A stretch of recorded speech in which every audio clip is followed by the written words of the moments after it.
The moment I realized that the story you attach to a situation is way more important than the situation itself was the moment everything changed for me. Now, I want you to imagine two people, person A and person B. Person A goes to the gym fairly regularly for about a month and doesn't see any results. And the story that person A creates is that, oh, I think I am genetically not able to get fit and my body is just wired to look this way. And person B goes through the same process and still doesn't see any results. And the story he tells himself is that the reason why I'm not seeing any progress is because my methods are inefficient and I'm not really putting in enough time and effort. Now, between these two individuals, who do you think is more likely to actually achieve their fitness goals? We can both agree that person B has a higher chance of actually achieving their goal. Why? Because of the story they tell themselves. Now that's basically how most of us tend to live our lives. It doesn't matter if the story is true or if the story is false. One question I want you to ask yourself is, does this story enable me to achieve my goals or not? If you've genuinely asked yourself this question and you find out that the story actually does help you to achieve your goals, more power to your elbow. But if you find out that it doesn't and it actually limits you, please drop that story and create another one. And some of you might be like, hey Bernard, what if the story is actually true? And to that I say, sometimes the Lulu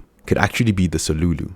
That sounds like I'm making a joke, but I'm actually really dead serious right now. Because when you really think about it, the people that we tend to admire, they faced almost impossible odds and still found a way to actually overcome. If they had gone with the reality or with how things were, you most likely would never have heard of their names. The reason why you admire them is because they were the Lulu, and that was actually part of their Solulu.